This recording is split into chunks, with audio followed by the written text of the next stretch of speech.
Olá, meus amigos, sejam todos muito bem-vindos a mais um programa A Jornada ESG. Sejam todos muito bem-vindos. Agradecemos primeiramente a Deus por estarmos todos aqui. A TV Ondas Play está nos principais canais de streaming. Basta você acessar o Soul TV dentro da sua plataforma Play Store. Lá você baixa o Soul TV, preenche seu login com senha. Logo em seguida você dá um procurar, acha o logotipo TV Ondas Play e você assiste a nossa programação ao vivo. Então, esse é o caminho para você poder acessar-nos, ou, caso você assim o deseje, você pode acessar também pela nossa página www.tvondasplay.com.br. Aqui você assiste o que você quer ver.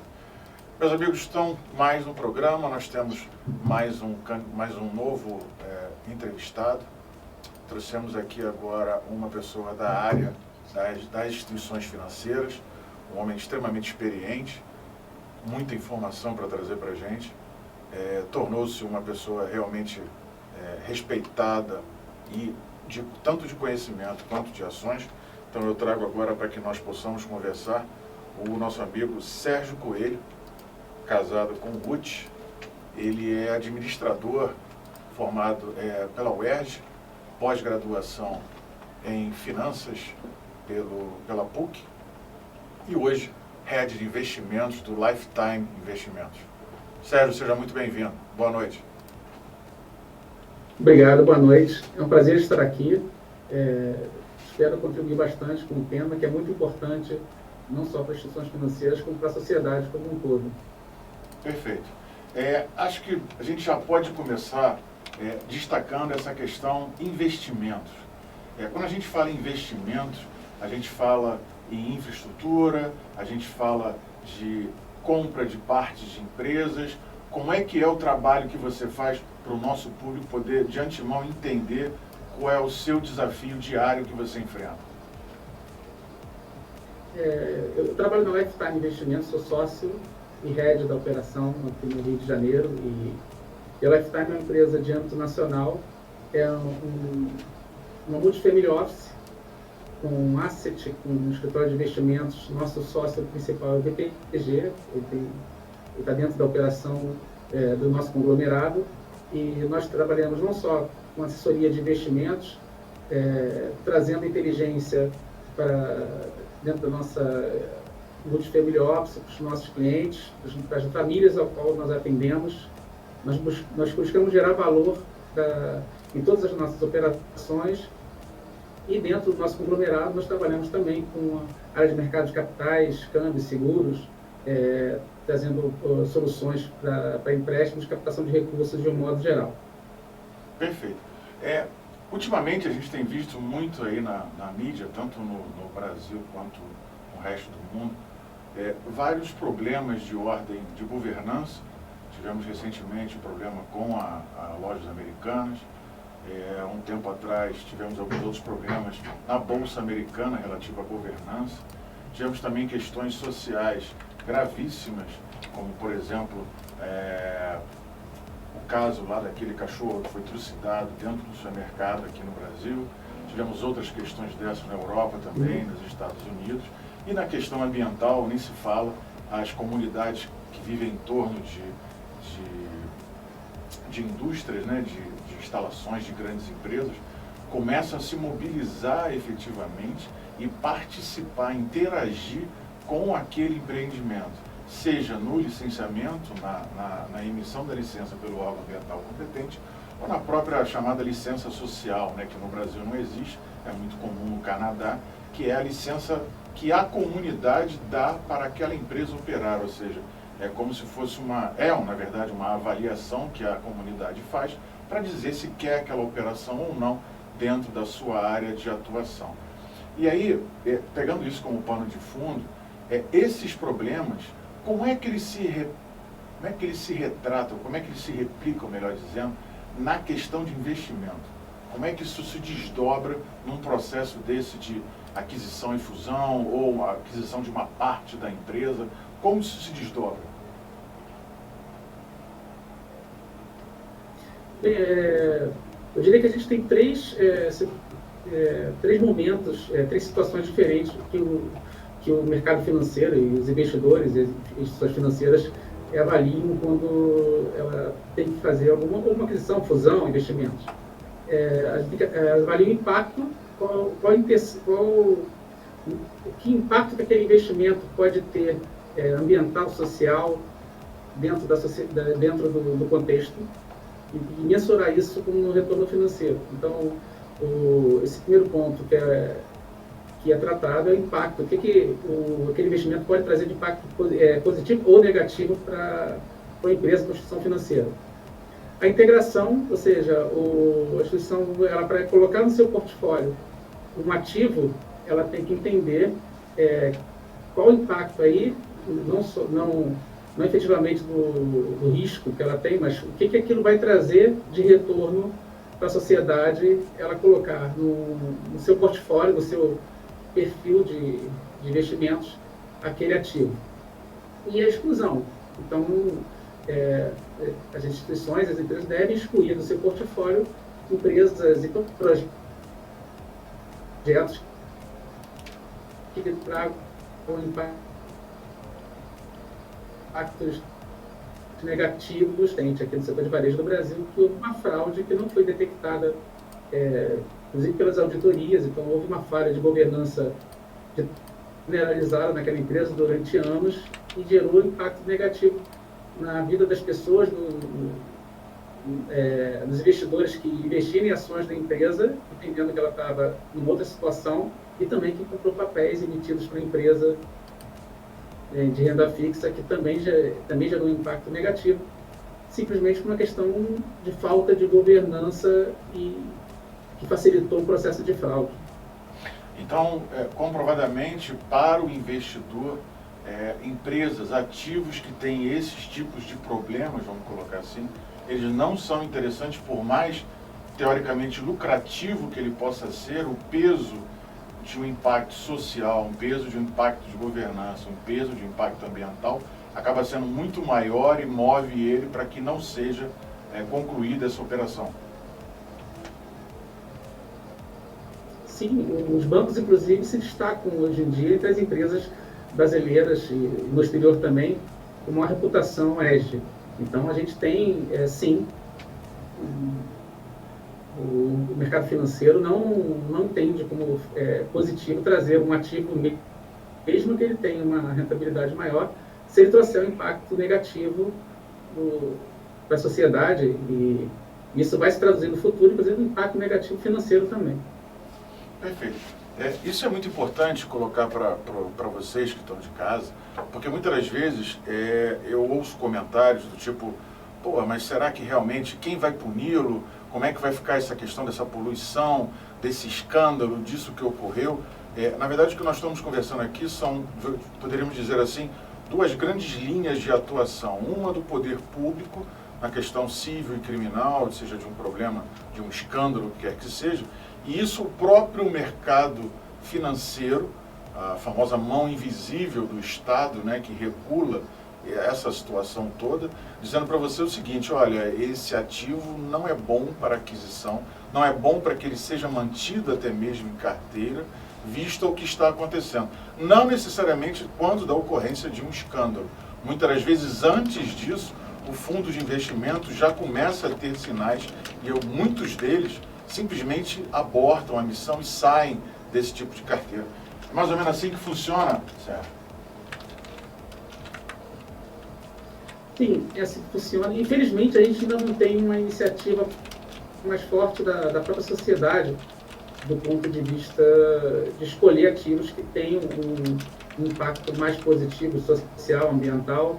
Isso a gente ainda não vê no Brasil de modo efetivo. Então, as carteiras que os bancos têm, o próprio BTG tem uma carteira de ações ESG, que não tem uma adesão maior do que em outros tipos de carteiras.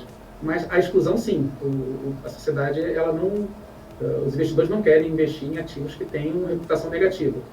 O que a gente ainda não vê são o incentivo e a iniciativa de investir em ativos que tenham, ao contrário, que se destacam positivamente.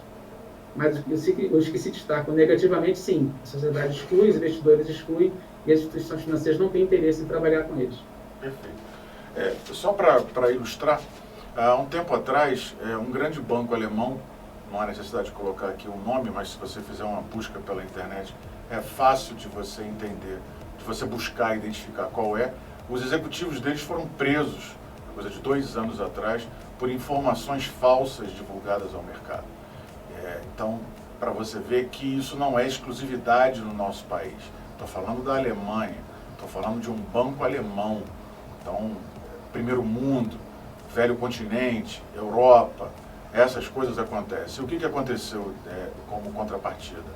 O Parlamento Europeu emitiu uma diretriz europeia estabelecendo que os relatórios de sustentabilidade deveriam ser auditados por uma terceira parte independente, ou seja, eu faço o relatório de sustentabilidade para o banco A e você é contratado para verificar se o que eu coloquei dele é verdade ou não.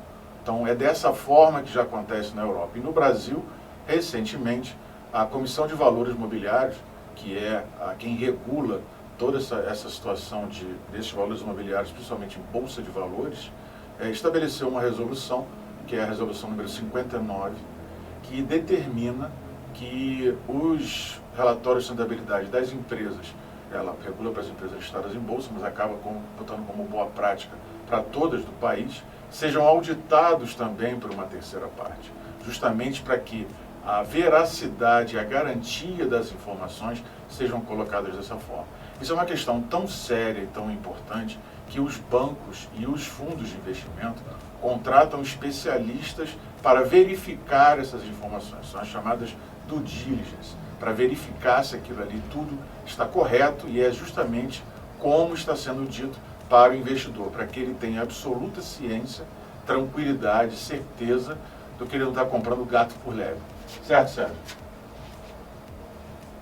Sim, a CVM, inclusive, ela é reconhecida internacionalmente. Nós temos um órgão que fiscaliza muito bem. Se você lembrar, lá em 2008, foi a falta de governança que gerou a crise do subprime americano e que contaminou o mundo inteiro e derrubou os mercados, as bolsas, causou uma recessão mundial e justamente a falta de governança daquele momento do mercado americano que começou a ser mais regulado posteriormente. Aqui no Brasil a gente já tem uma regulação melhor, mas é claro, a gente tem que estar sempre atento. Aqui, por exemplo, na Lifetime, nós temos o BTG Pactual como um órgão de investimento da América Latina e que faz análises bastante complexas dos ativos que a gente trabalha, e mesmo assim, dentro da Lifetime a gente tem na lista de crédito, a gente tem a nossa própria diligência para que os nossos clientes tenham os ativos com da melhor qualidade possível, do menor risco possível para a gente trabalhar, para a gente conseguir atingir os objetivos e trazer para eles valor do nosso trabalho. Então, é essencial que a gente tenha no mercado esse tipo de diligência do diligence que a CVM faz é importante, a do diligence que os bancos fazem sobre os ativos que eles trabalham também é importante. Isso traz essa confiança do consumidor no mercado brasileiro. Perfeito. É importante destacar aqui para vocês que estão de casa, que podem não estar muito familiarizados com esses jargões do mercado financeiro, e a gente está tentando aqui, Sérgio, muito bem, colocando de uma forma bem coloquial, uma forma bem fácil de compreensão para todos nós. Eu também não sou especialista aqui é ele, né, de investimentos. Você vê que ele fala de risco, o risco mínimo.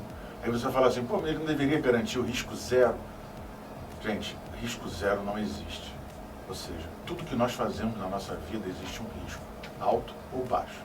O trabalho dele, como head de investimentos, é garantir que você, o investidor, que vai comprar os ativos por ele, né, possa ter a certeza de que toda a gestão de risco foi feita para trazer esse risco a um nível mínimo aceitável.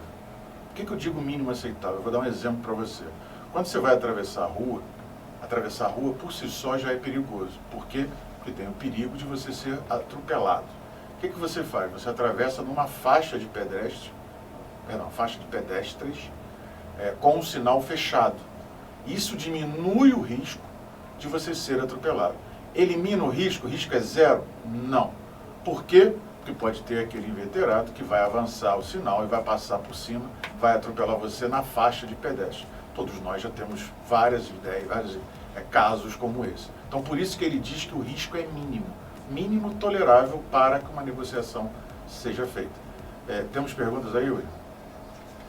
Temos um comentário aqui do Pedro.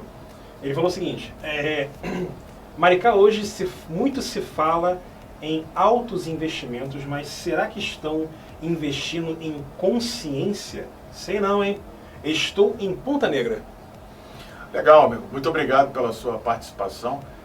Consciência é algo curioso que você colocou. Você viu que o Sérgio também comentou exatamente disso, nas entrelinhas, quando ele diz que o mercado ainda não responde dessa forma, e a sociedade começa ainda a trabalhar com essa questão.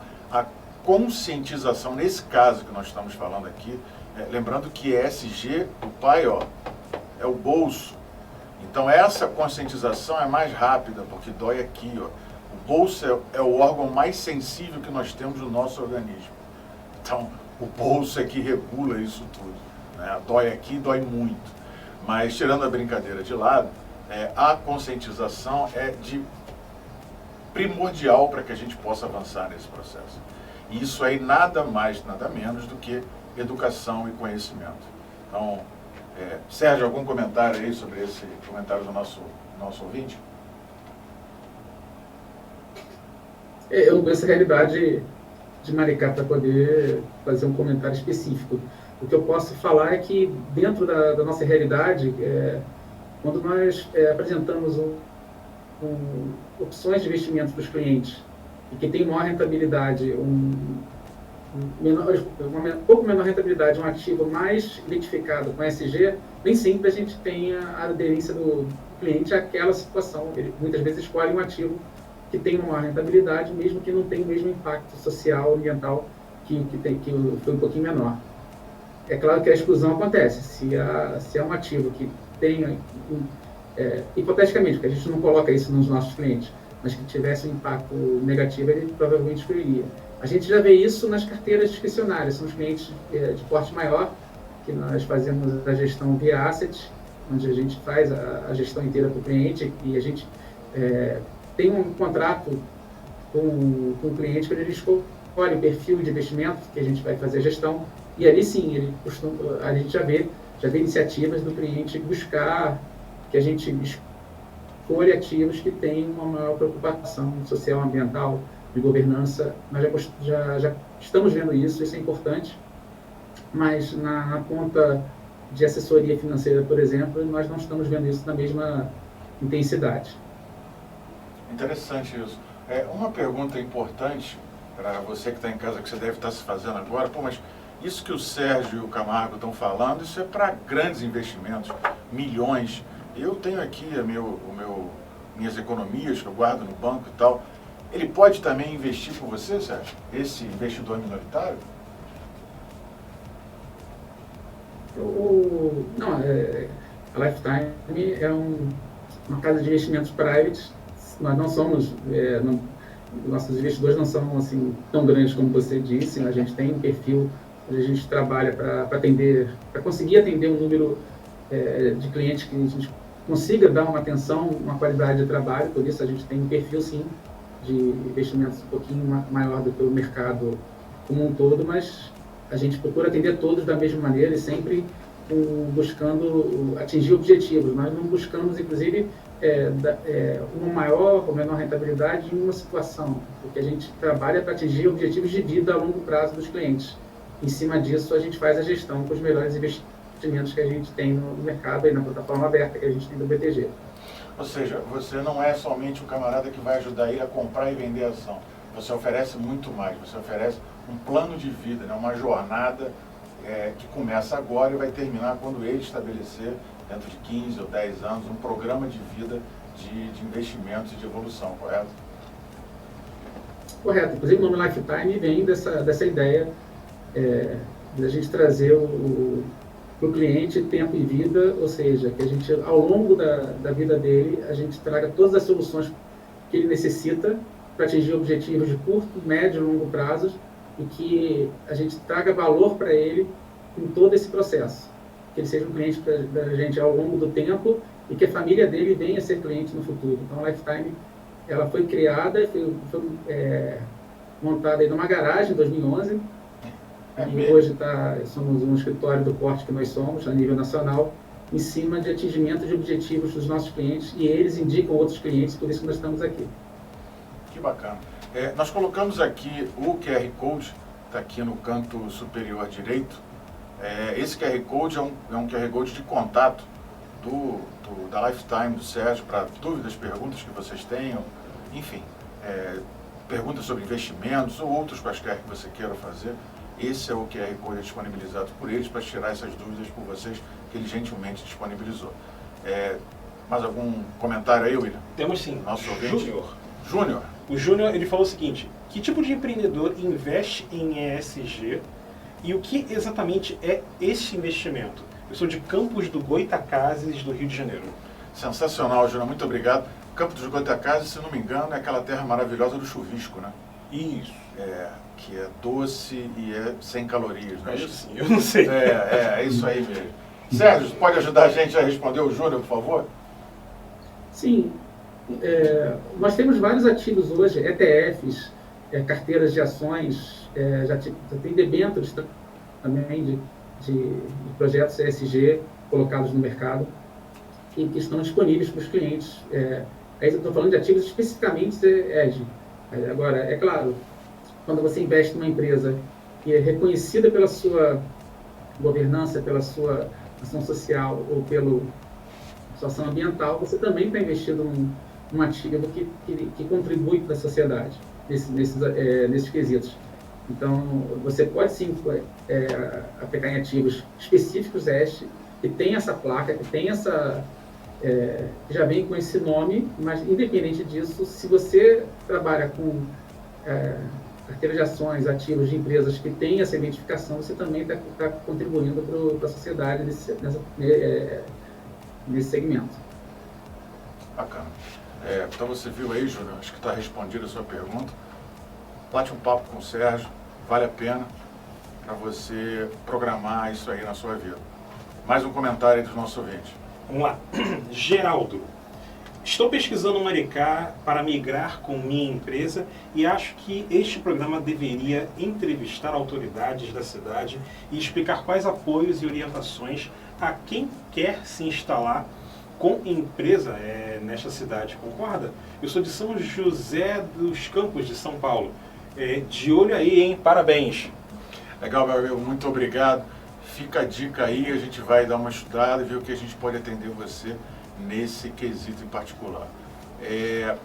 Uma coisa que eu quero destacar aqui para vocês, que é uma dos objetivos do nosso programa Jornada ESG, que é o caminho sustentável e rentável do seu negócio, é que a gente possa efetivamente passar para você o que é o ESG e principalmente mostrar as diferenças que tem sustentabilidade, do famoso compliance que é dito e de outras coisas mais.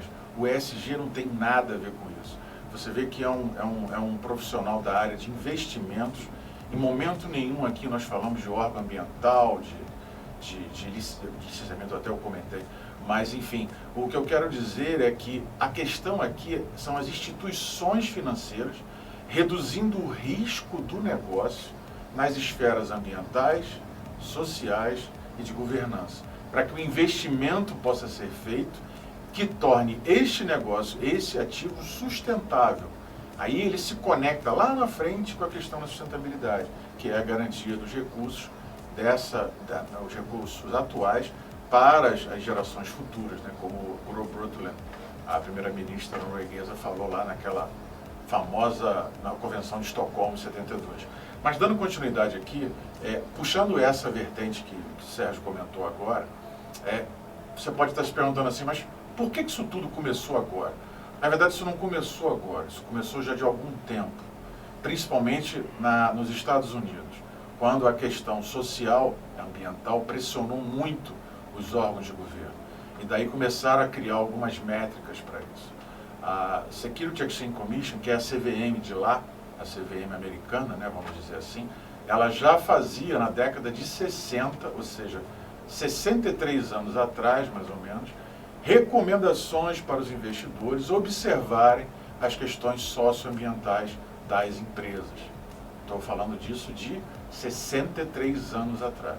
Mas no nosso país, isso vem evoluindo de uma forma, digamos assim, lenta, mas contínua, né? E hoje nós chegamos a uma agenda ESG, no qual o mercado financeiro, muitas das vezes, pauta os seus investimentos nessas questões, justamente para que possa diminuir o risco nesse processo de investimento. E aí tem uma série de ferramentas que ele pode usar quanto a isso, a famosa matriz de materialidade, que a gente vai comentar aqui mais à frente sobre isso. Sérgio, uma questão importante que a gente colocou aqui na pauta para conversar é quanto à questão do carbono. Isso é dito para todos os cantos, a todos os momentos. Vamos adquirir cotas de carbono equivalente para atenuar as nossas emissões. E aí fica todo mundo se olhando, e todo mundo faz com a cabeça que sim, mas pouco se explica quanto a isso, né? Eu acho que é um momento importante.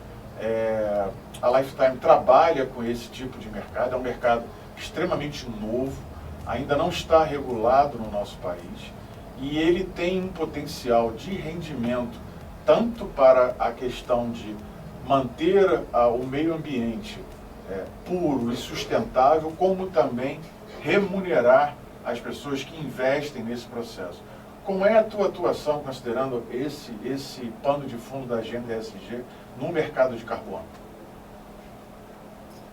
A Lifetime, nós temos atuado sim nesse mercado.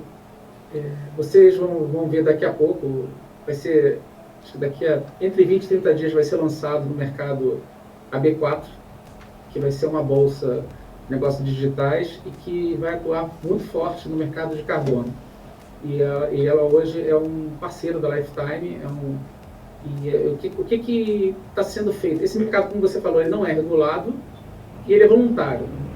Hoje, para o público entender, o crédito de carbono ele vem para compensar uma empresa que polui muito, por exemplo, ela comprar crédito de carbono de empresas que estão reflorestando, por exemplo, que estão sendo positivas para a natureza, para compensar o que ela está fazendo de poluição. Há questionamento sobre isso, se isso é uma licença, inclusive, para poluir, mas independente disso, é um mercado que está sendo criado e que está sendo benéfico para o ambiente do planeta como um todo. O que a gente vem encontrando nesse mercado de carbono, as dificuldades que têm sido apresentadas é a qualidade dos certificados para que eles sejam utilizados pelas empresas que necessitam utilizar. Então, hoje, para comprar um crédito de carbono, você tem que vender um crédito de carbono, você tem que certificar a sua atividade, quantificar quanto de carbono você está produzindo que possa compensar uma outra situação do outro lado negativo. E esse tipo de negociação não tem sido feito com muito sucesso nos últimos tempos, por alguns vícios de processo, inclusive duplicidade de certificações diárias, e que acabaram fazendo com que o mercado não se desenvolvesse da maneira como poderia. A B4, ela desenvolveu um protocolo de ação ambiental, onde ela consegue certificar que esse crédito de carbono, ele realmente tem uma origem bem feita, que ele não tem duplicidade, e que quem adquirir vai conseguir utilizar ele na sua finalidade, que é compensar. Aí você tem 17 nichos de crédito de carbono, então fica difícil falar de um específico, mas a gente pode falar, por exemplo, empresas que produzem proteína animal, elas geram muito carbono na natureza e elas compram áreas de reflorestamento para compensar isso. Esse é um dos exemplos mais simples que eu posso colocar. Então, quando você passa um protocolo de ação ambiental, inclusive auditado por Big Four, dentro da B4, você consegue atestar a qualidade disso e os investidores já estão entendendo. Isso já está funcionando, inclusive, embora o lançamento não tenha sido feito, já está funcionando. E a B4 tem um grande número de investidores, já movimentou grandes valores e trazendo uma regularidade no mercado e trazendo uma confiabilidade do processo. Estamos falando de quanto, Sérgio? Isso está acontecendo no Brasil. Em ordem de grandeza, estamos falando de quanto? Já de bilhões. Isso no início do processo. Ainda nem começou e já está gerando bilhão. já está gerando mais de 1 bilhão. Interessante. O que é, o Sérgio colocou muito bem aqui, mas eu vou dar um exemplo para tentar ilustrar para vocês, ouvintes, do que a gente está falando. A questão do mercado de carbono é o seguinte: imagina que você tem uma máquina elétrica que produz através da combustão, perdão, a máquina carvão, né, produz combustão, fumaça. Aquela fumaça ali é calculada. É o CO2, dióxido de carbono, normalmente. Só que essa fumaça ela é calculada em toneladas. Associado a ela tem outros 6 grandes gases, não vou entrar aqui nesse detalhe, depois a gente pode falar mais em detalhes, e eles são equivalentes a toneladas de carbono. Então, no final das contas, a unidade de medição é tonelada de carbono equivalente.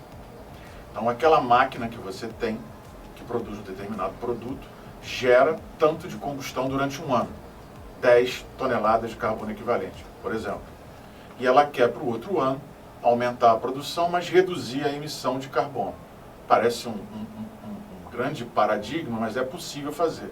Ou você vai investir em tecnologia para adquirir uma máquina que produza mais, emitindo menos CO2, ou você vai entrar na bolsa e comprar crédito de carbono. O que é comprar o crédito de carbono? No ano seguinte eu não consegui reduzir, passei de 10 toneladas de carbono equivalente para 12, aumentei 2, 20%. Mas eu não deveria. Como é que eu faço para diminuir esses 20%? Porque eu já emiti, não tem como retornar. Uma das maneiras é você comprar, você estabelecer uma área para você de plantio, foi o que o Sérgio comentou, e aquela floresta vai, em 20 anos, gerar o equivalente, aquelas 2 toneladas de carbono equivalente para abater do que você produziu a mais. Então você comprou um crédito desse processo. O que ele colocou aqui foi que, muitas das vezes, o que acontece? No nosso país, infelizmente, a pessoa que tem a floresta plantada vende para você e para mim a mesma área. E aí você está trapaceando, não funciona dessa forma. A área é minha ou é sua, não pode ser de 2 ao mesmo tempo. Então esse mercado vem justamente para regular, estabelecer as regras do jogo para que seja feito da melhor forma possível. Mais um comentário aí, William. Vamos lá. Temos o Rômulo. Cheguei agora, vocês estão falando aqui como podemos investir em bolsa ESG. Olha que pergunta bacana, Rômulo. Vou deixar aqui com o Head de Investimentos da Lifetime. Sérgio, essa é com você. Bem, você, no BTG Pactual, que é o nosso sócio, onde nós temos os investimentos, nós temos uma carteira ESG, que ela fica de forma automatizada, são investidos somente em empresas identificadas e certificadas como ESG, e você consegue fazer exatamente o investimento do jeito que você falou. Você só vai investir em empresas que estejam listadas como ESG. Entendi. E quais os cuidados que a Lifetime toma para identificar se essas práticas ESG estão efetivamente em prática? Bem, nós temos o BTG Pactual como o principal research da América Latina e ele tem um cuidado especial com os ativos que ele coloca para a gente trabalhar. Então ele já filtra isso para a gente de modo bastante efetivo e a Lifetime ainda tem uma área interna que faz uma depuração dessa filtragem double check dos ativos que são colocados para a gente. Um double check, ok. Então vocês viram aí em primeira mão que o Sérgio colocou. Dentro de poucos dias nós vamos ter no nosso país a B4, que vai revolucionar a questão do mercado de carbono. Hoje é uma demanda muito grande para compra e pouca demanda, uma demanda muito grande de compra e uma oferta muito pequena daqueles que têm sobrando para poder vender. Isso gera um valor altíssimo, né? E esses problemas, às vezes, vamos chamar assim, de má gestão ou de equívocos, né, das áreas de floresta que devem ser colocadas. Parece ter mais um comentário aí, William. Mais 2, ótimo. Vamos lá então. Primeiramente o comentário do Júnior, que falou com a gente agora há pouco, do Campo dos Goitacazes. Pô, de novo, Júnior. Ele fez uma correçãozinha aqui pra gente aqui. Na verdade, ele adicionou aqui. Terra do cachorro quente e da carne moída também. Melhor, um pouquinho mais saudável do que o chuvisco. Obrigado, Júnior. Vamos lá. Temos a Mirtes aqui também. ESG é um órgão fiscalizador? Sou de Niterói. Não, Mitch. Uma pergunta muito interessante que muitas das vezes aparece aqui para a gente. A ESG não é um órgão fiscalizador. ESG não é uma organização. ESG não é uma pessoa. ESG não é uma certificação. ESG não é sustentabilidade e não é compliance. O que é o ESG? Ele foi criado justamente por uma demanda muito grande dos investidores, né, com uma preocupação de que pudessem fazer investimentos sustentáveis e rentáveis. Porque o que vinha acontecendo, infelizmente não acontece, mas de uma frequência muito menor. Grandes escândalos, grandes acidentes, grandes perdas de vidas, grandes impactos ambientais, grandes escândalos sociais. Então, o ESG são práticas de governança. Governança é toda aquela tratativa dentro da companhia para que as informações sejam as mais transparentes possíveis, elas sejam dadas a maior abrangência possível na informação e na gestão dos riscos da atividade daquela empresa. Digamos assim, isso seria governança. A questão social cuida de todos aqueles aspectos relacionados às minorias, às questões das políticas sociais, às questões de treinamento, de investimento, de conhecimento, de tolerância, não é? E as questões ambientais, como a gente já sabe, todas as questões que impactam o meio ambiente. Então o ESG, ele não é mandatório, não tem algo que o obrigue, se tem que ter. O que acontece são as instituições, e praticamente todas elas ligadas às instituições financeiras, não tem nenhuma ligada a órgão ambiental, né? Nós temos resoluções de ESG sustentabilidade do Banco Central do Brasil, temos resoluções de ESG sustentabilidade do Conselho Monetário Nacional, da SUSEP, que regula os seguros privados no país, a Agência Nacional de Saúde tem uma resolução recente, agora 82, se eu não me engano, que estabelece as políticas de sustentabilidade para os operadores de saúde. Nós vamos falar isso aqui especificamente num programa para isso. A FEBRABAN, a Federação Brasileira de Bancos, né, já tem regras de ESG sustentabilidade. E por que tudo isso?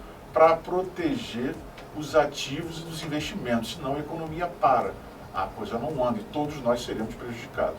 Precisamos preservar o meio ambiente? Sem sombra de dúvida, ninguém aqui questiona isso. Mas a questão é como fazer isso de uma forma sustentável, que eu não esgote, não elimine, como fazer isso respeitando as diferenças da nossa sociedade, que é o aspecto social, e como fazer isso de uma forma ordeira, transparente, correta e digna, que é a governança. Então, ele, o head de investimentos, considera tudo isso na hora que ele vai escolher um investimento e vai orientar você nesse processo. Ok? Ok. Só uma pequena correçãozinha aqui, que é um detalhe bem importante, na verdade. A terra do Campos de Goytacazes é terra do cachorro-quente com carne moída. Esse eu não conheço ainda. Não sabia também. Vamos lá, então. Esse é bem interessante, esse eu não conhecia. Sérgio, a questão voltando aí à questão do mercado de carbono, né, que é uma situação bem interessante, e acho que aqui os ouvintes estão tendo isso de primeira mão. Eu ia trazer até uma estatística para você, Carlos, sobre o crédito de carbono. De tudo que entra na B4 para venda e que passa pelo protocolo de ação ambiental, 10 a 20% são validados hoje. Então, para você ver o nível de qualidade dos ativos que a gente tinha no mercado, não está legal. 10 a 20% que é validado. Tem uma dificuldade grande de conseguir ativo. Cara, mas isso é muito pouco. Tudo. Ou seja, 80% 80% está errado. 80 a 90% está errado. Sim, sim. Quer dizer, olha o prejuízo que isso gera, tanto para a economia quanto para o próprio meio ambiente, informações falsas, investidores que podem ficar da noite para o dia sem nada, perdendo tudo, né, por conta de aplicações totalmente equivocadas, você achando que está ajudando uma floresta, está ajudando o replantio de uma área degradada, e na verdade o dinheiro está indo para outro lugar. Né? Então a regulamentação é muito mais do que necessária, é a condição sine qua non de continuidade das operações. Né? Então eu até faço um apelo, se você estiver aqui assistindo alguém que tenha realmente um crédito de carbono de qualidade para vender, traga para a gente, traga aqui para a Lifetime, a gente leva para a B4, porque a demanda hoje de compra é infinitamente maior do que a disponibilidade de venda com qualidade. Vale mais que criptomoeda. Gente, impressionante esses dados. Eu não tinha essa informação antes. O Sérgio está trazendo para a gente aí. De 10 a 20% de tudo que é negociado está correto. 80 a 90% está errado. Agora você imagina os prejuízos que isso gerou e ainda está gerando. Então a regulamentação é mais do que necessária nesse processo como um todo. Então assim, você vê que o ESG, apesar de já ser antigo, né, vai fazer 20 anos ano que vem, já serviu o exército, já é grande, já está de barba e cabelo cortado, né? Já é um cara grande, corpulento, está indo para a faculdade já. A gente ainda carece desse tipo de informações. Trazendo a informação interessante, Sérgio, que eu pesquisei antes da gente começar aqui, uma pesquisa recente da Fiesp, da Federação das Indústrias de São Paulo, confirma que em torno de 30% a 40% das empresas, os terceiros, né, conseguem atender as demandas ESG das grandes companhias. Então isso tudo casa muito com o que você está falando nessa questão de crédito de carbono. As coisas não estão dissociadas. Há uma relação muito grande a isso, com relação também ao que o outro ouvinte colocou, da conscientização e essa regulamentação que é mais que urgente que aconteça no nosso país, né? Sim, a regulamentação é essencial. Hoje o mercado funciona de modo voluntário, não regulado, então um mercado desse tamanho, com essa importância, funcionando dessa maneira, não tem nenhum sentido. O país vai ter que fazer essa regulamentação e bem feita. Tem já iniciativas para isso, tem iniciativas no Congresso nesse sentido e espero acho que a previsão de até ano que vem isso conseguir passar nas duas casas e a gente ter um mercado melhor para trabalhar. Bacana. Infelizmente o que é bom dura pouco. Nós estamos chegando aí no quarto final do nosso programa, a Jornada ESG. Deixo aí 2 minutos para você fazer as considerações finais. Fique à vontade para falar. Obrigado por estar aqui. Foi realmente passou rápido, né? Nós estamos aqui há 40 minutos, passou bem rápido. Eu queria deixar o recado aqui que a Lifetime Investimentos é uma empresa brasileira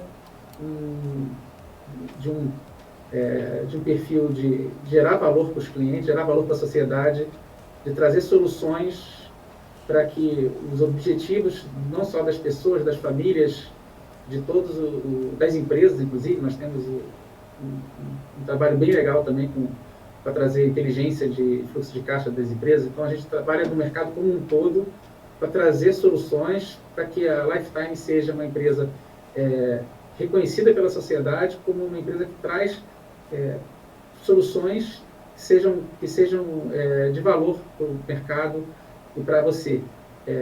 A gente imagina daqui a uns 3, 4 anos que a Lifetime vai abrir o seu capital. Então, a gente está nesse caminho, está justamente porque nossos clientes acreditam no nosso trabalho e valorizam o nosso trabalho. Nós temos aí uma das melhores notas do mercado em termos de satisfação do cliente. E se você quiser conhecer o nosso trabalho, entender o que a gente faz e ver se realmente faz sentido também para você, aí está o QR Code, você pode buscar mais informações. E a gente fica à disposição. Legal. Muito obrigado, Sérgio. Não vai embora não, a gente ainda fala ainda no final. Então, nós tivemos aí a entrevista com o Sérgio Coelho, Head de Investimentos da Lifetime Investimentos, uma empresa brasileira que trabalha de forma extremamente criteriosa no processo de investimentos ESG, com muitas das vezes, como ele mesmo comentou, questões até mesmo de exclusão de carteira de empresas que infelizmente não têm o perfil para investimentos, com risco tolerável, não um risco pequeno, como ele colocou. Então o QR Code ficou aí na tela, à disposição de vocês, acessem com a câmera do celular, façam as perguntas, que caso desejem investir, fiquem à vontade para tudo isso. E como já é de praxe no nosso programa, nós vamos agora para as vagas de ESG disponíveis essa semana. William? Então nós temos aí, em São Paulo, presencial, chefe de ESG para o Brasil inteiro, uma equipe que você vai liderar, que a equipe é talentosa e apaixonada, muito interessante isso, né?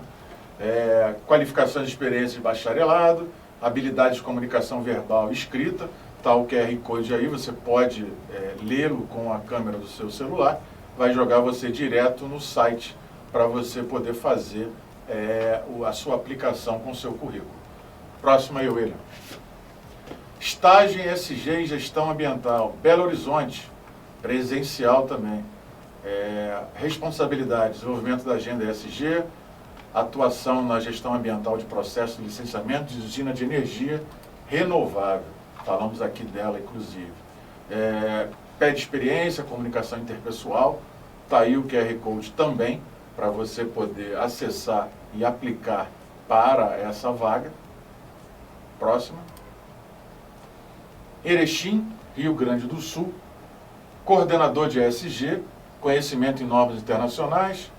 GRI, que é o Global Report Initiative, que é uma forma de padronizar o seu relatório de sustentabilidade. Índice de sustentabilidade da B3. B3 é a Bolsa de Valores hoje brasileira. O índice de sustentabilidade é o ISE, Índice de Sustentabilidade Empresarial da B3. E o impacto global da ONU com os SDGs, né? Inglês intermediário e disponibilidade para reduzir na cidade da oportunidade. Erechim é a cidade da oportunidade, que bacana. E aí o QR Code para você também poder baixar e acessar aplicando para essa vaga. Mais alguma aí, William? Fechado? Comentários? Apareceu mais alguém aí também não? Então, meus amigos, a gente chega aí ao final. Agradeço mais uma vez, muito obrigado, Sérgio, pelo seu tempo. Um homem da sua importância, poder dedicar aí 1 hora para o nosso programa. A gente agradece muito você dividir um pouquinho do conhecimento que você tem sobre esse mercado, sobre essa agenda aqui conosco.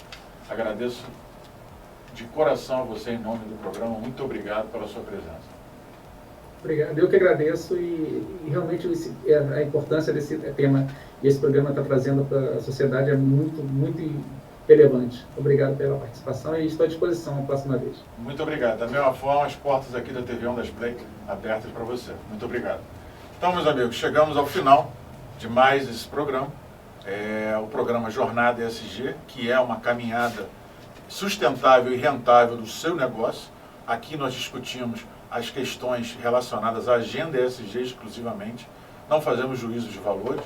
A discussão é sempre muito técnica, trazendo feras como esse aí, do mercado de trabalho, que traz as necessidades e o que está acontecendo hoje no nosso país, o que eles vivenciam de problemas, de dificuldades. Vocês viram aí o que ele colocou.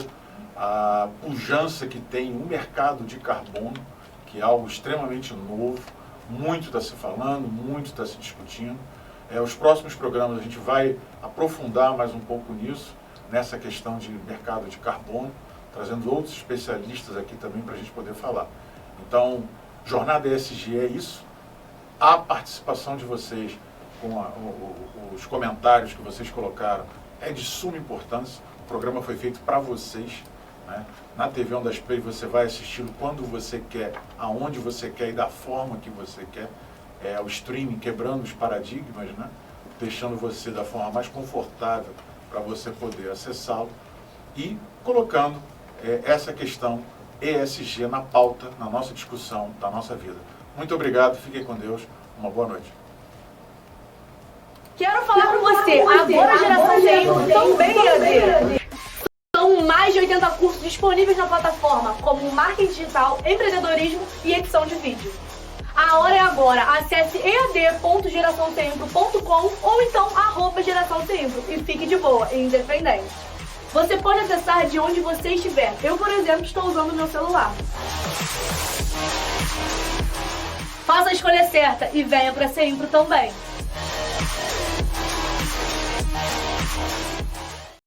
Vem pra Alfa Som, instrumentos musicais, sonorização, iluminação, visitas técnicas em sua empresa ou igreja para instalação de acordo com seu projeto, manutenção de equipamentos. Tem sempre uma Alfa Som perto de você. Tanguá, Itaboraí, Maricá, Rio de Janeiro. Acesse nossas redes, @Alfa Som Oficial ou ligue Maricá 21 99640 1128 99640 1128. Alfa Som tem sempre uma perto de você.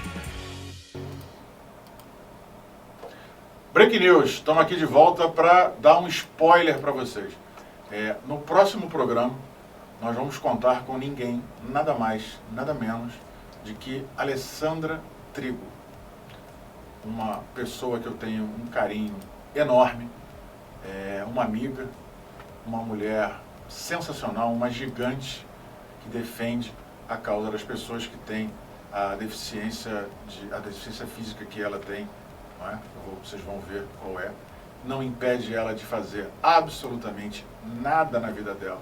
Uma pessoa alegre, feliz, bem resolvida, inteligentíssima, 2 vezes vereadora numa cidade de São Paulo, infelizmente agora esqueci o nome da cidade, e palestrante, está ela aí, palestrante, mentora, foi vereadora por 2 vezes na cidade dela, ela vai contar aqui a história dela. E a causa que ela defende é sensacional. Ela contou coisas que ficaram no meu... já tem um tempo que ela falou e ficaram marcadas para mim. Vou te dar aqui um outro spoiler dentro do spoiler, se é possível fazer isso. Pode isso, filho? Pode, né? Então, só para terminar aqui, para arrematar. Ela estava numa campanha dela como vereadora, segurando um cartaz que dizia assim: quero falar com você. Ela é mais ou menos a metade do meu tamanho. Né? Quero falar com você. As pessoas, além de não darem atenção para ela, às vezes davam dinheiro para ela. E ela só queria falar com a pessoa, mostrar o programa de governo dela, para a candidata a vereador que ela era. Então ela vai falar de um assunto muito importante, que é o viés inconsciente. Ou seja, as conclusões que nós tomamos, que nós nem percebemos, de bloqueio, de afastamento, falta de acolhimento, falta de humanidade e muitas das vezes falta de carinho e de empatia com o próximo. A gente acaba julgando, a gente acaba não acolhendo, colocando a pessoa de lado sem ela nem ao menos falar. Então ela vai trazer isso que ela viveu e vive algumas vezes. Só tem uma grande diferença. Ela luta contra isso.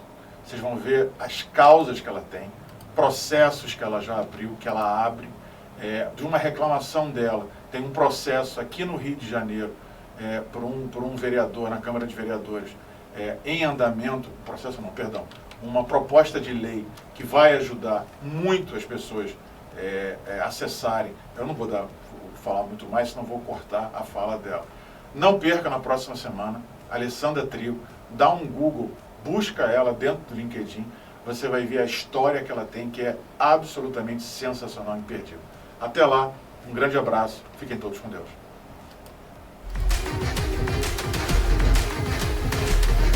Pegando um gosto desse negócio.